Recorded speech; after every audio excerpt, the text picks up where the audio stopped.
We can start now. Good evening, everyone, and welcome to this webinar hosted by the SOAS Arbitration and Dispute Resolution Center.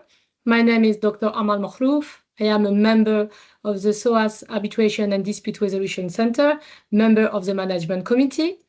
As you may know, SADRC is part of the SOAS School of Law, and we focus on research, teaching, and sharing knowledge in arbitration, litigation, mediation, and other ways of resolving disputes, especially in Asia, in Africa, and in the Middle East.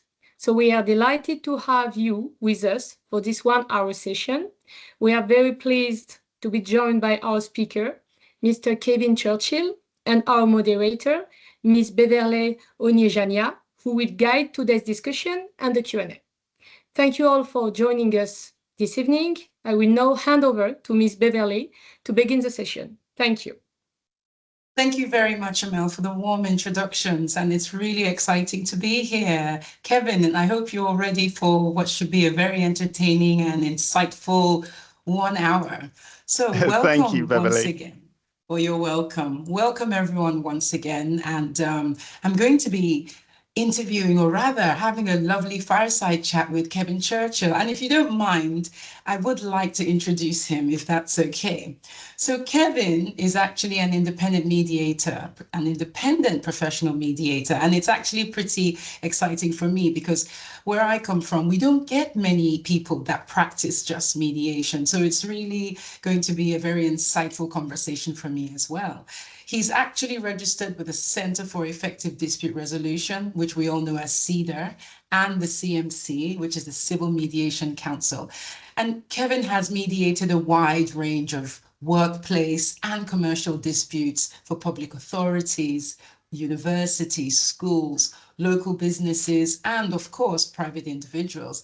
And Kevin also mediates neighborhood and community disputes. So he has a real flavor of different types of mediation. So I'm really looking forward to a very, as the topic suggests, insightful conversation. I think you do have some slides. So perhaps what we would like to do is let's hear from you. Let's go through your presentation, and then we can get into a nice Q&A session and hopefully give people about 15 minutes or more or less to ask you questions. So just a bit of housekeeping. Could we all pop our questions into the chat? Have them ready, so when we move to the Q&A, I can pick them off one by one. So Kevin, the floor is yours. You can beam your presentation, and thank you very much again. Thank you very much, Beverley, for that very generous introduction. Thank you. That's very kind of you. I hope I'm able to sort of live up to that introduction I've gratefully received. So thank you kindly. I do have just a few slides, so I will just try and share those now. Please forgive me. I'm just getting used to Teams as we were just talking a moment ago. There we go. Have they come through? Yeah, great. Yes. Okay. Yes. Thank you. So yes, the way I've sort of laid out this this presentation is I'm going to make sort of 2 or 3 points, and then there's a short break for perhaps a conversation and some questions, and then I was proposing to make 2 or 3 further points, and then another break for conversation and questions, and then perhaps just a couple of final points, and then a sort of a Q&A at the end. So hopefully that is okay with everyone and will work reasonably well. So yes, this is titled Insights from a Practising Mediator, a real world view from around the mediation table. So having made the point that this is all very coming from a point of practice, I will nonetheless refer to some theory, and I'm just going to sort of walk through the couple of theories that I'll refer to as I'm going along, that I'm sure will you will know of. So conflict happens in in real rooms, a mediation rather happens in real rooms, resolving conflict and disagreements and disputes between sort of real people with real emotions and real consequences for those people.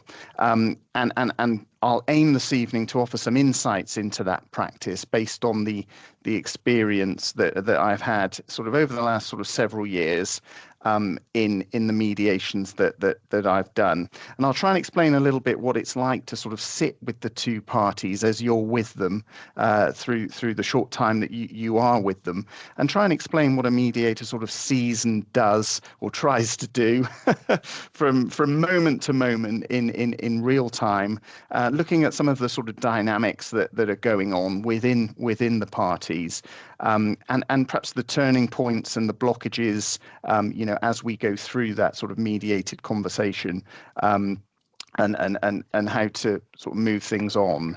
The theory that I will sort of come back to, I think, a couple of times is, this is the first one. I'm sure this is a familiar piece of theory. It's sometimes called the iceberg. So taking the triangle on the left here, commonly known as the position, interests and needs triangle, or the iceberg, the pin model. The position being what someone wants, the interests below that, why someone wants it, and the needs below that. What need is the person sort of actually trying to satisfy? What is it? What's the motivation inside them that is encouraging them to express interest and express that position on the surface? We each have an iceberg as human beings. The party A has an iceberg. Party B has a similar iceberg, and that's the diagram on the right. The same pin model, positions, interests, needs, and the overlapping part there in the middle, where of course that's where the root out of conflict lies. If one can find the mutual and overlapping interests and the mutual and overlapping needs of each party, person A and person B, in and during and through a mediation, one is well on the way, one hopes, to supporting those two parties find resolution. Another model I'll come back to now and again during the next sort of next hour or so is the pie, the classic Fisher and Ury expanding the pie in their 1981 book Getting to Yes.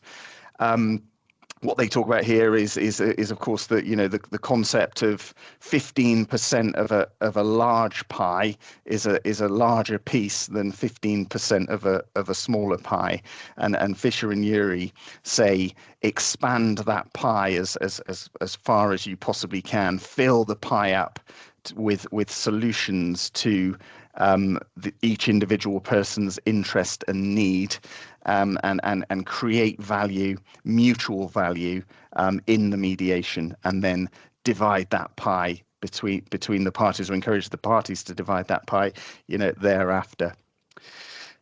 Firstly, I thought it'd be helpful to start with, a working definition that I tend to use and keep coming back to, and that is this.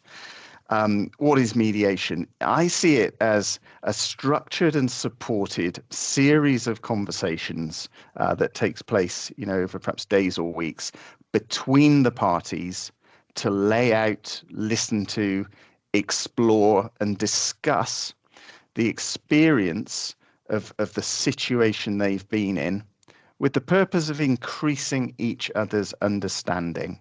So rather a lot of words, but hopefully they capture what sort of mediation is about. And as I say, this is my sort of working definition: a structured and supported series of conversations. Furthermore, a process of information exchange between the two parties around the mediation table, a process of communicating, listening, educating each other on their respective perceptions of what's going on, their experience of what's going on, and the impact that conflict experience that they've each lived through has had on their lives, with an aim of resolving that situation they have found themselves in. Conflict is a social experience, and being in conflict is a social experience, and mediation is the way in which each party in that conflict that has lived through that lived experience has a moment now to talk about their experience of that conflict, and explain and communicate and educate and listen to the other side about how that experience has been for them, with a view to moving through it and resolving the situation satisfactorily. So a helpful, I think, working definition that brings us on really nicely, I think, to the first insight, which is, what is the situation? That my working definition talked very much a couple of times there about moving through the situation and resolving the situation. But what is this enigmatic situation that we talk about? And the answer is it's very different for each of the parties. And one of the first things one will discover when one sits down, first makes contact with party A and party B in a mediation, that the parties can be far apart on what the situation actually is. Rarely, if ever, is there a shared starting narrative as to the experience they've each sort of lived through. And as a mediator, you'll discover this very early on the first call, individual calls with each of those parties.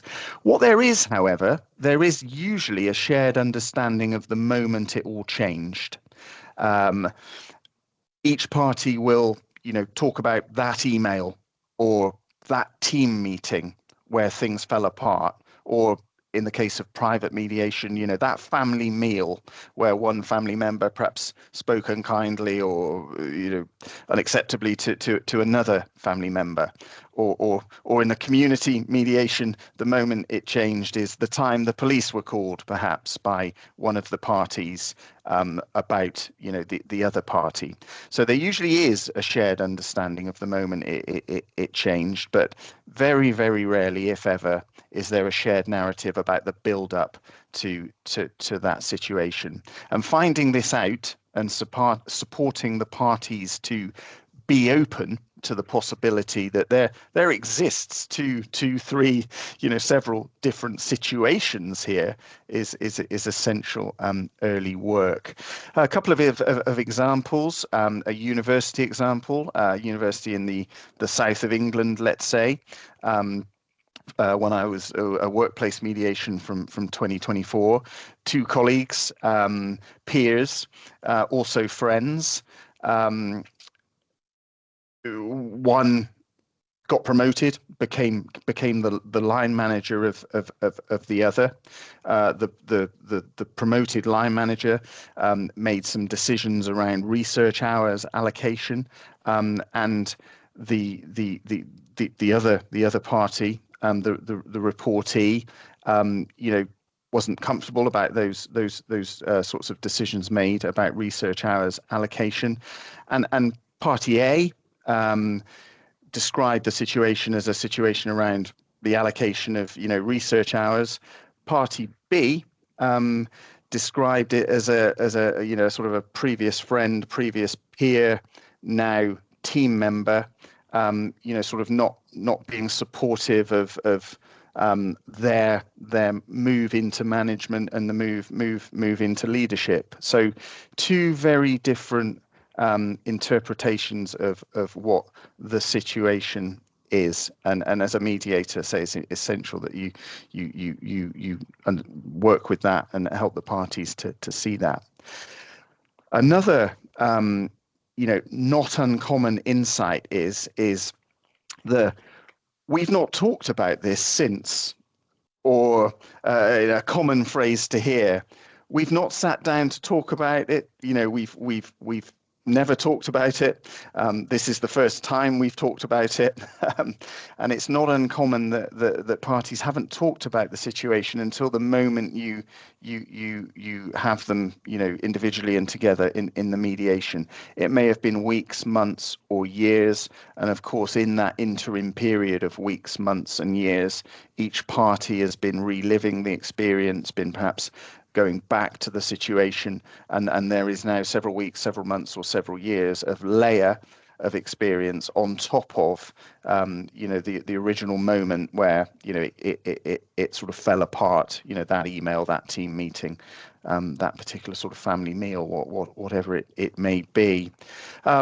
Cases I'm involved with at the moment, it's not uncommon to hear the situation going back as far as 2022, 2023. Those are the sort of starting points of the matters I'm sort of involved in at the moment, and that's 4 or so years ago. That's a long time ago, and this is the first time they've come together. So, as a mediator, what are we doing, and how are we doing it? I'm reminded every day that as a mediator, what we're doing is amongst all the other things, is we're supporting the coming back together, metaphorically and physically, when they're in a room together, of two people, of two parties for the first time, sometimes after weeks, months, or years of distance. And what we're hoping, if we've supported them and done our job reasonably well, is they're coming back together with perhaps new, better, clearer eyes on their own experience of the situation and their own interests and needs within it. And you're supporting them to arrive at the joint meeting clear about themselves and feeling confident and safe enough within their own minds to shortly share that in the joint discussion. And you've prepared them to make a really good opening statement to be ready to hear the other party. How are we doing it? Well, by doing the individual meetings well, all the skills we know as mediators, building rapport, trust, encouraging understanding, to help the parties, obtain those sort of clearer eyes, and deploying all of our techniques skillfully and wisely, the listening, the summarizing, the reframing, all of the work that a mediator does to support the parties effectively to unscramble a very complicated egg. That's what we are effectively doing and how. Beverley and Amal, I noticed you're back in. You would like to come in with a question? Oh, Beverley, you're on mute. You're on mute. Sorry, I'm enjoying the visuals. It's actually helping.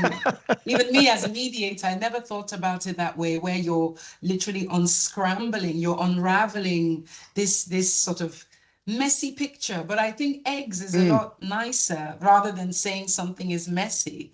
It's like an egg yolk, and you're trying to, so I do like that. I like that very, very much. Do you like that? Please, yeah. I do. And I think I might borrow it, You certainly feel free. Yes, it does feels to me sometimes it does very much sort of feel, supporting parties to unscramble that egg that's going on in each of their minds. Yeah. Exactly. And sometimes my own mind as a mediator. Yeah, nice. Please carry on. Please. Oh, thank you. So yes, just a further insight, which is the parties arrive for a joint meeting in different frames of mind. Not everybody arrives with, sort of fear and trepidation. Some certainly do. Some are keen to get on with it. Some are anxious. Most are both. By the time the time for the joint meeting arrives, and attitudes and approaches to the joint meeting and to the joint discussion can change for parties between when you first meet them and now, shortly before the joint meeting is about to begin. And that's because they may have changed their thinking and perhaps see things differently now.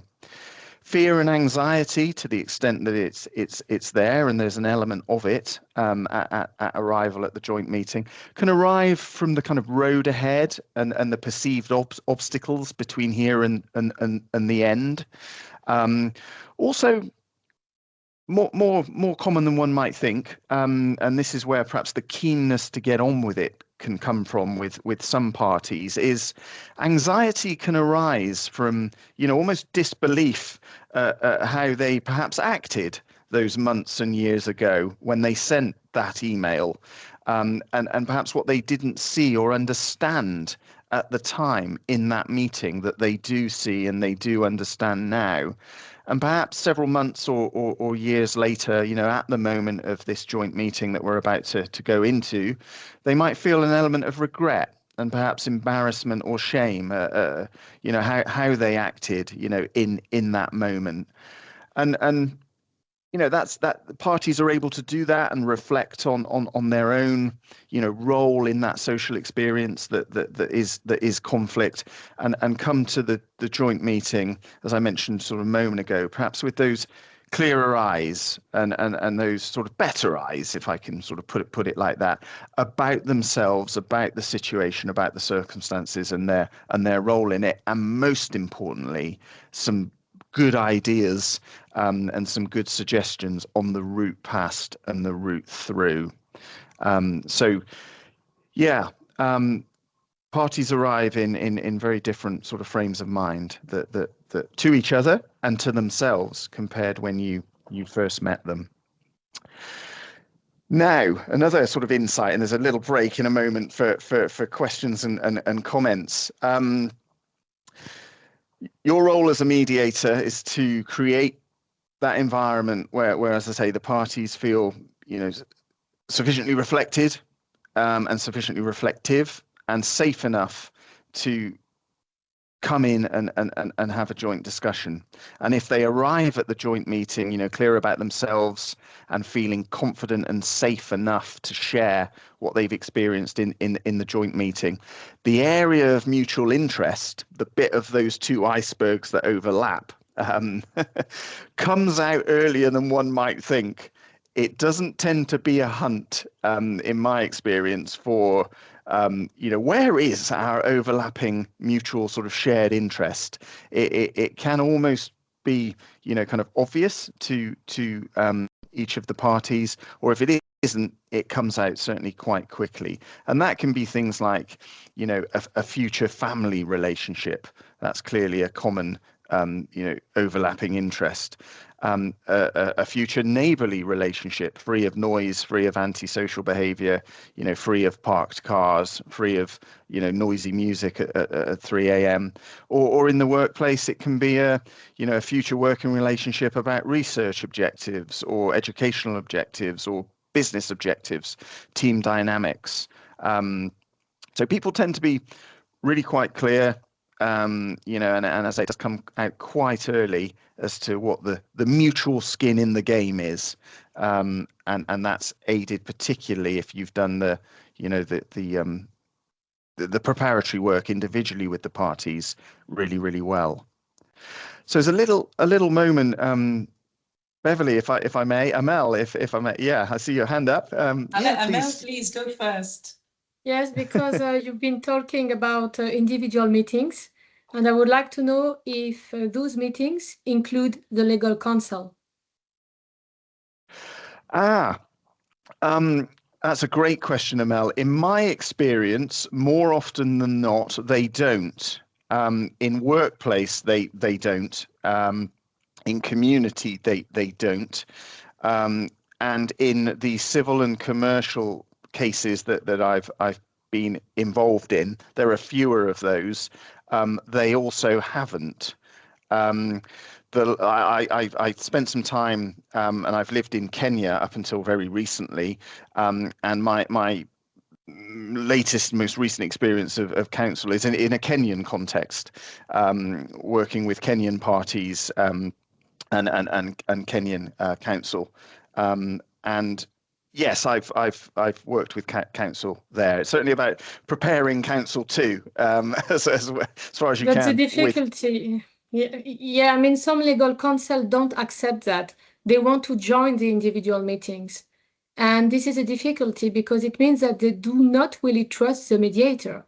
Sometimes it's important to talk to the party without the legal counsel.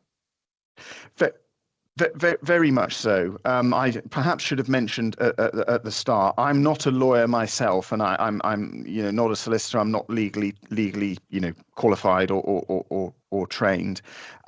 But I think you're absolutely right. Sometimes it's a case of almost having to sort of work with and educate, if you like, counsel. Not all counsel, lawyers, solicitors understand, familiar with mediation and what it is, and perhaps some very much do. Some fully understand and are absolutely excellent mediators. But like everything, there are those that perhaps don't quite aren't as familiar with it as one would hope. And I think in those cases it's a matter of supporting, communicating, educating, counsel as to what it is, what mediation is, and its purpose and objectives, and just making clear that it's not litigation in disguise. Yeah. Thank Yes. you. Okay, again, thank you so much. That was such an insightful and very visually appealing presentation. So my question revolves around setting the scene where you have your mediator, in the room or on the webinar, as the case may be, and right before his or her eyes, they think, my goodness, there's so many issues here. The parties have baggage, emotional, so many things are going on. What would you advise a mediator in terms of how do you unscramble? I really like that picture you created. What would be the first step to trying to unscramble, just make sense of the issues? And I liked what you said about identifying the mutual interest, where they each have some skin in the game, where there's something either of them has to lose, I suppose. But what would you advise? Because you do you do a wide range of mediations, from commercial to family to educational, institutional. So I imagine you've seen so many different types and styles. So what would you suggest to someone, maybe it's their first or second time in a mediation, and the last thing a mediator wants to do is appear panicked, because you're supposed to be trying to set the tone and keep things in balance. So what would your advice be to mediators about trying to get a sense of, where to begin? Thank you. That's a fantastic question, Beverley. I think the most important thing is, and I've got a slide on it in a moment, is careful, slow, thorough preparation, and supporting the parties to be as clear and prepared and supportive as they possibly can with themselves, individually. So as a mediator, you're with them individually in the days leading up to the joint discussion, to support them to almost sort of settle their own minds and settle their own heads, and almost sort of try and help them and support them to focus on what are the key sort of aspects of what happened. Where is the fear or the hurt or the regret or the desire to sort of find a route through? Where did it come from, and to what extent was the other party sort of responsible for that, and to what extent was the individual party themselves responsible for that? So very sort of calm, thorough preparation, and your sort of role and responsibility as a mediator is to ensure that when the parties do get to the joint meeting, they're as prepared and ready as possible to make their opening statements. The joint meeting itself, it has a structure, and broadly speaking, after some introductory remarks by the mediator, each party gets about 10 minutes to speak uninterrupted, with no interruptions from the mediator or the other party, about the situation from their perspective, the impact that it's had, the outcomes that they would like to achieve from the mediation joint meeting, and how they would like from their perspective, the future relationship to be.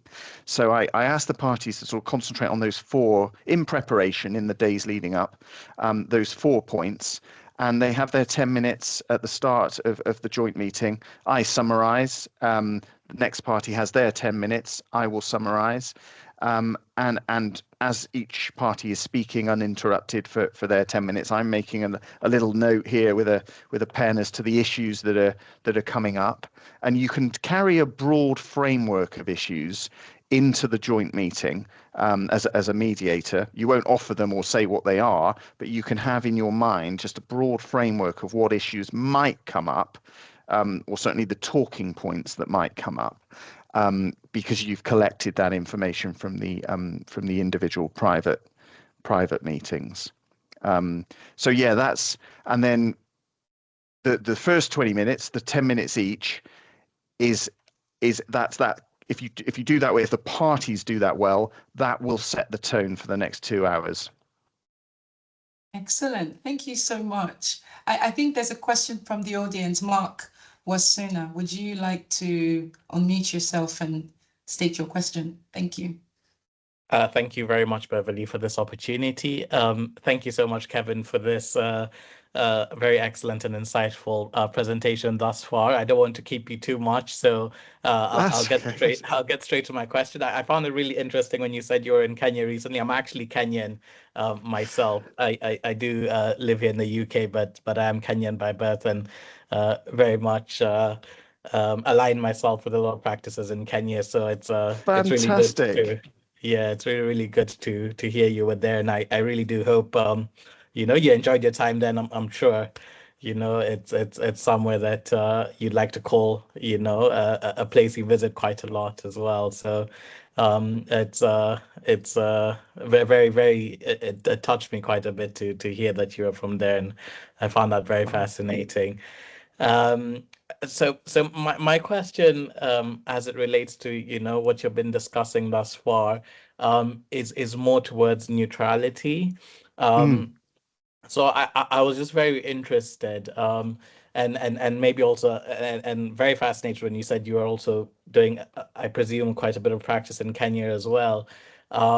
I know with particularly the side of the litigators or the lawyers or counsel there, a lot of emphasis is put on ensuring that whoever is, be it mediating the dispute in your case, or even in a case of, litigation or arbitration, whoever is resolving the dispute is neutral in the way they're resolving the dispute. And so I just wanted to find out from your perspective as a mediator, and in your practice, does that come into mind quite a bit, just especially when you have these meetings with, the parties that that you're mediating between?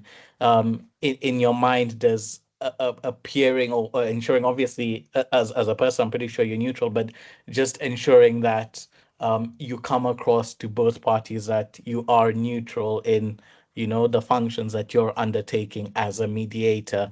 Does that play much of a role in your thinking, or is it something that through, for example, set practice or the way you practice is inherent and natural, such that you don't need to think about how it's being perceived by the parties that you're mediating, or to which you're mediating the dispute? Yeah.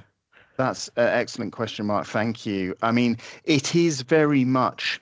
I think neutrality is, as a principle of mediation, is of course vitally important, as is impartiality. I sort of turn impartiality around a little bit, and the way I usually explain sort of impartiality to the parties is I sort of flip it round and I say I'm multi-partial, rather than impartial, and by sort of multi-partial, I explain to them I'm here for each party and both parties, and Yeah. I think that's it is there. I think where I'm most conscious of neutrality is in the process and procedural steps, because certainly one must be in arranging individual meetings, in arranging the joint meeting, neutrality and clarity and transparency around those sort of practical procedural steps is vital.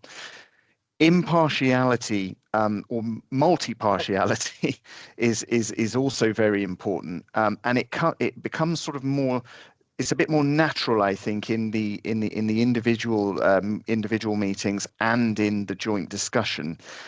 Rapport, trust, listening to the parties individually and collectively, really closely is all essential, skills to do as a mediator, and also be seen to be doing.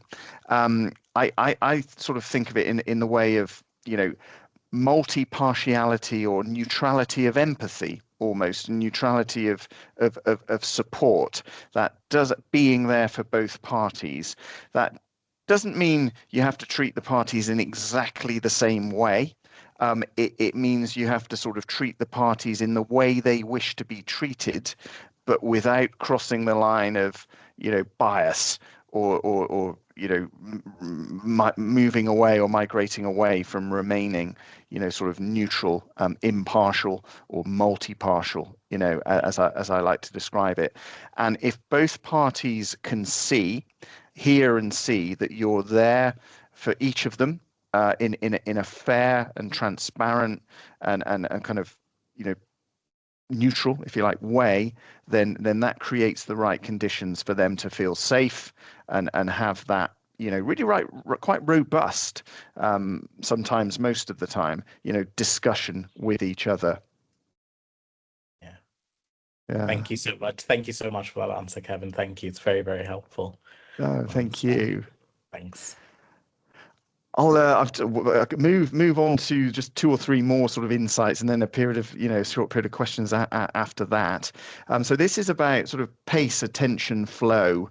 This is perhaps the most important thing I've noticed as I've been sort of doing the work. My favorite phrase in mediation: go slow to go fast.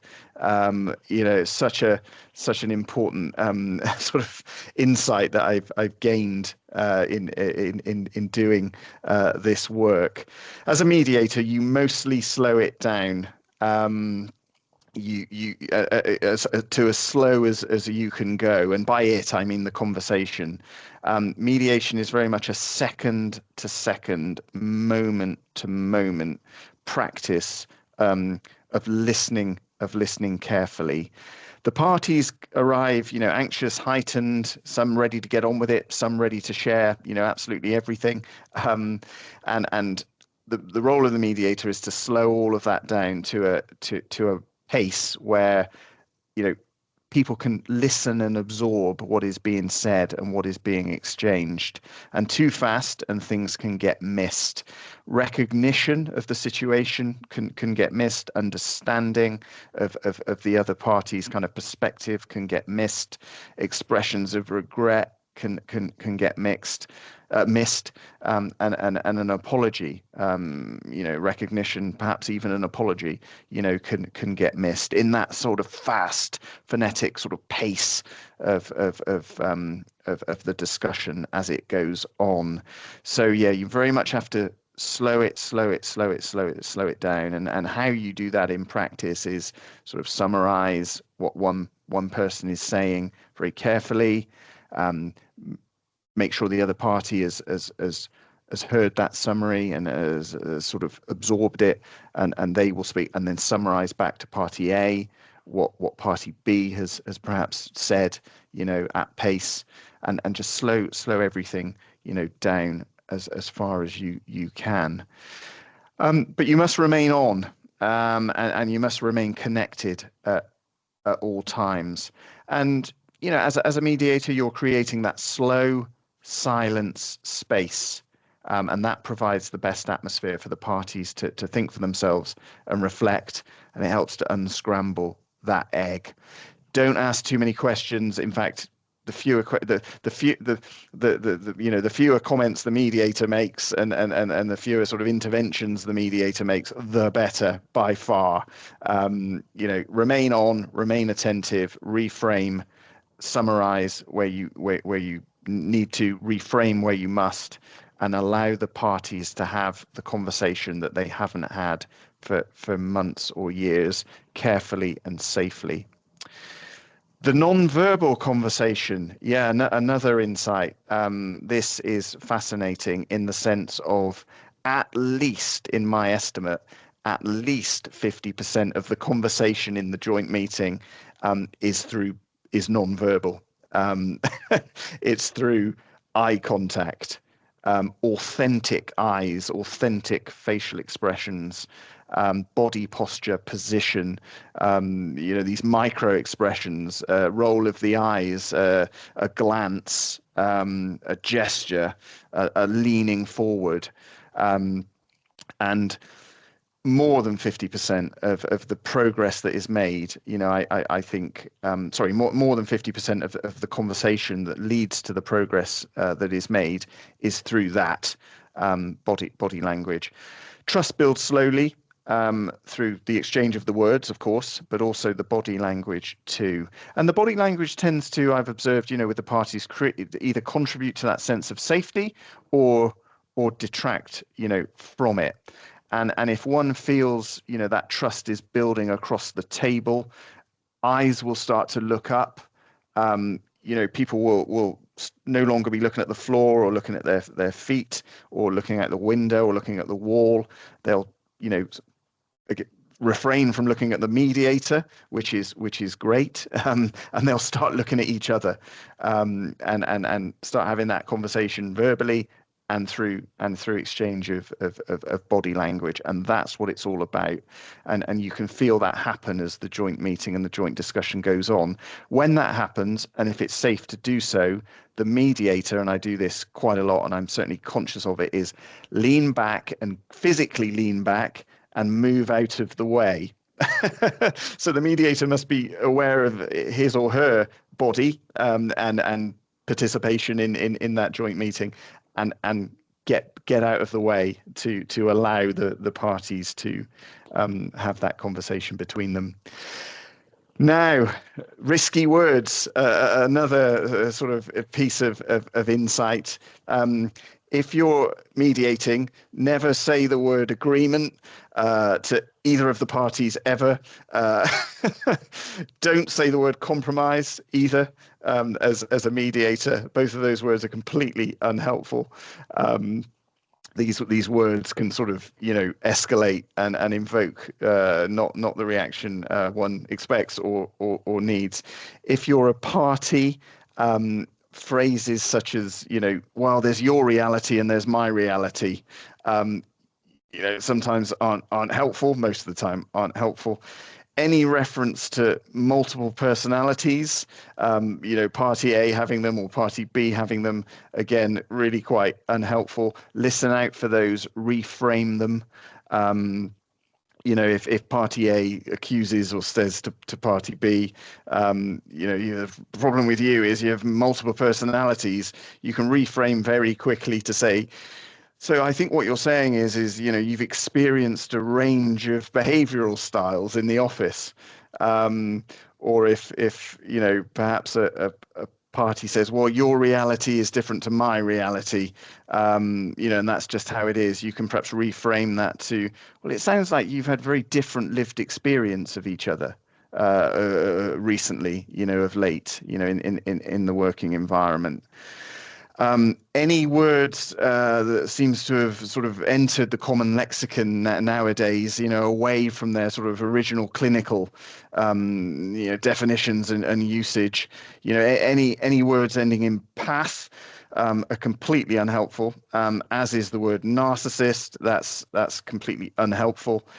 So watch out for those single words that can go from 0 to 100 in half a second, and reframe them accordingly.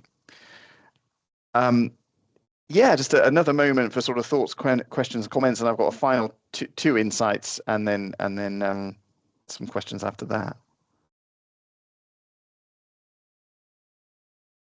I have a question about the med-ab clause, but I don't know if I can ask you the question now or at the end. Oh, that one might be helpful at the end, Amel, if that's okay. Okay, perfect. Great, thank you.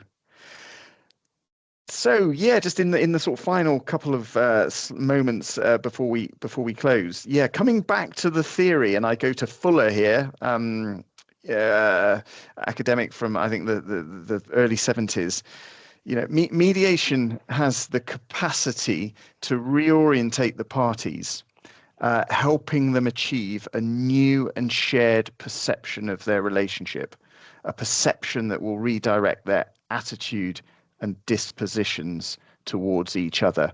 I think that's a beautiful conceptualization of what mediation is, and done well, and done warmly, by the mediator, to support the parties, to feel safe and confident in their discussion. Mediation can absolutely do that. That's the beauty of it.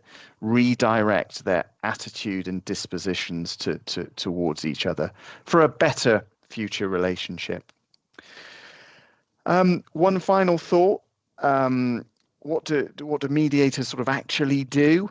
And I've thought about this, and sometimes I'm not sure, but I've come up with this, nonetheless. And I think you can sort of, amongst other things, encapsulate it as lead the movement, transfer, and sometimes correction of energy between the parties using our own. And that's how I sort of, keep the responsibility almost of mediation in my head when working with the parties that I work with. Thank you.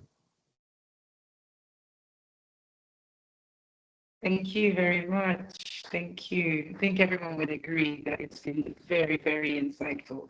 I think Amel had a question, but I also do have a question, if that's okay. And I love this caption you've put about how a mediator helps with the energies. We help guide the energies, transferring this energy imbalance. I think the question I have for you is, again, I'm fascinated by the breadth and diversity of the types of mediations you do. I tend to stay away from the non-commercials. I do mostly commercial, but you do the commercial and the non-commercial. Do you find you bring a different type of energy to, say, an educational mediation, maybe dispute between colleges, or maybe as between the employees? It would be quite different to, say, a banking mediation. Do you feel that, not trying to put words in your mouth, but I'm just wondering whether there's a different type of energy one has to bring, or a different type of countenance one has to bring. For the banking mediation, it's a more professional setting, and then you have, say, a labor educational mediation. What are your thoughts around that? That's a great insight, Beverley. I think the answer is yes. They are all sort of different. I think, sort of reflecting on it, I think broadly speaking, my starting point is the same. in terms of, you know, my conceptualization of what I'm sort of there to do, but it is different based upon sort of where the parties are at, the almost gravity of the situation the parties consider it to be, and the nature of the sort of mediation itself, whether it's a community or a workplace.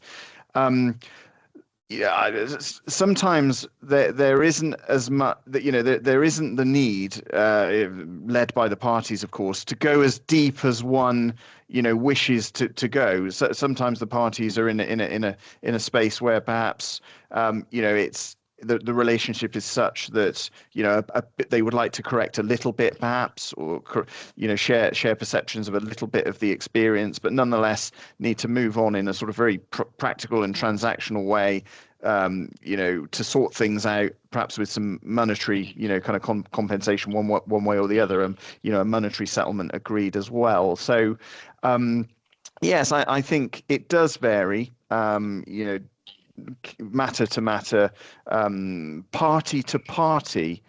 You know, perhaps the more sort of difficult ones, you know, or more challenging ones I had one recently where, you know, again, it comes back to the sort of difference of the conceptualization of the situation.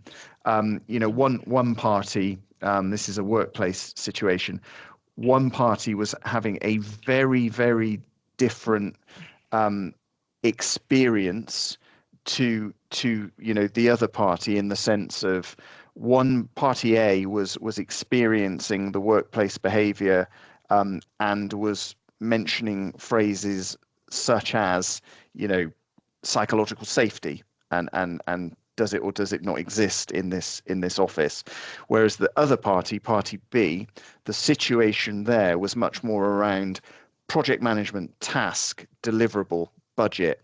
Why isn't this happening at the quality and pace that I need it to happen?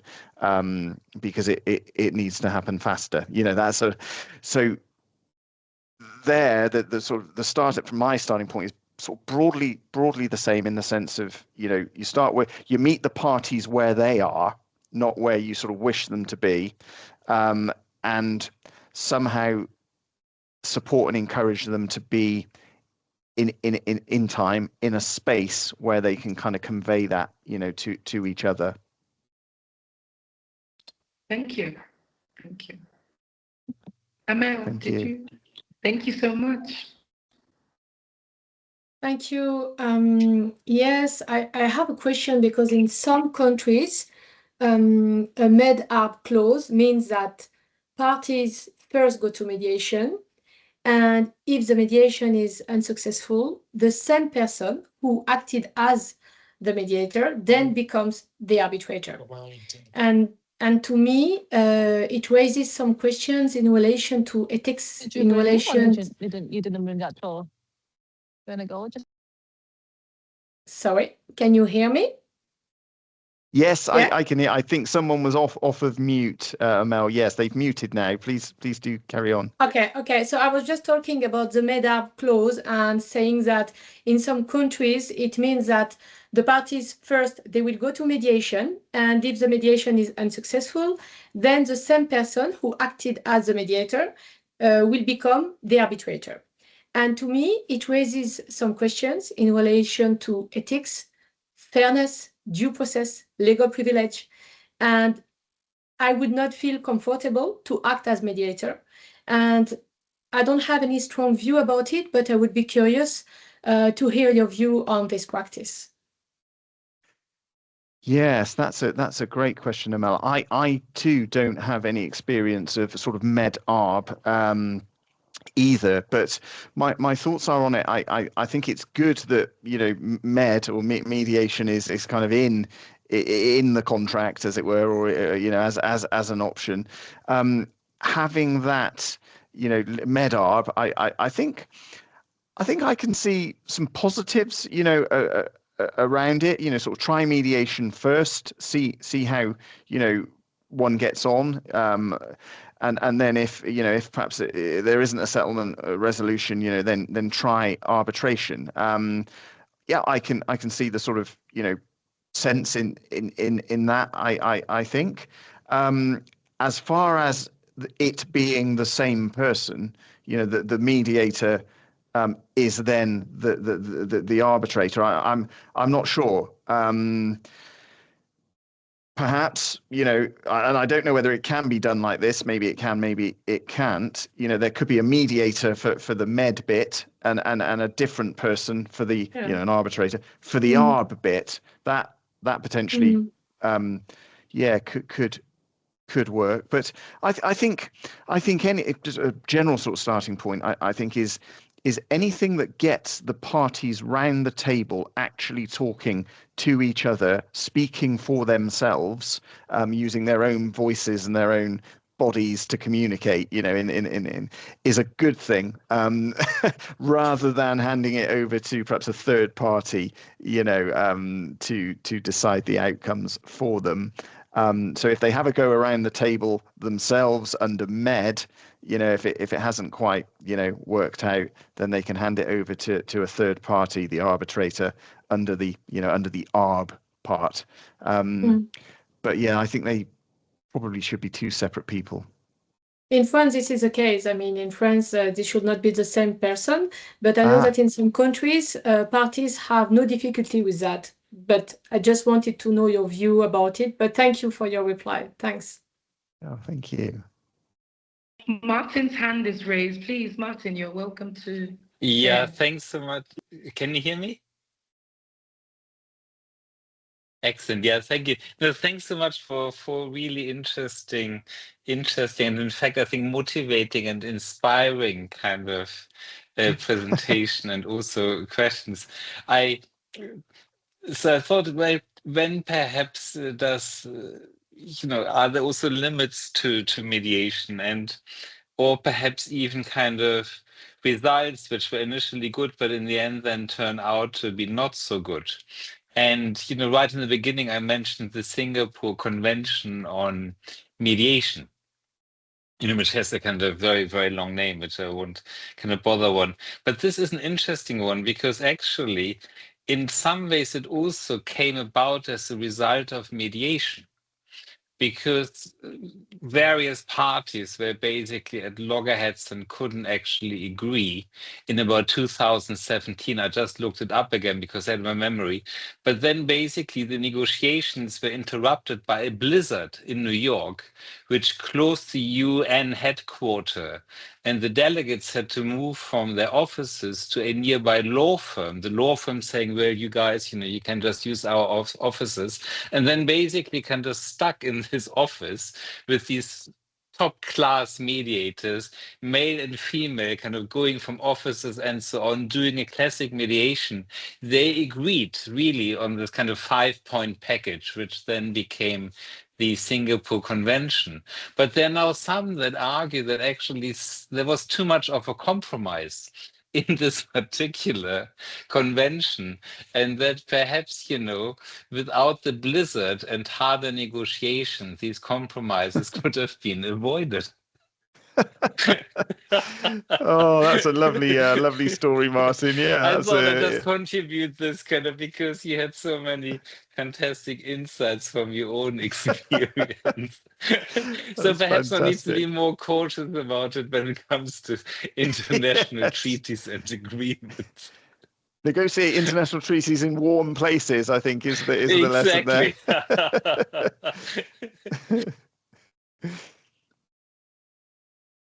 Do we have any other question? I don't think I see any hands raised. It's safe to say that there are no further questions. Thank you. Well, thank you all for joining us this evening. Many thanks to our speaker and to our moderator for leading the discussion. And before we close, don't forget to join our membership. It's completely free, and it is a great way to stay connected with the SADRC community. So thank you again, and we look forward to seeing you at our future events. Thank you.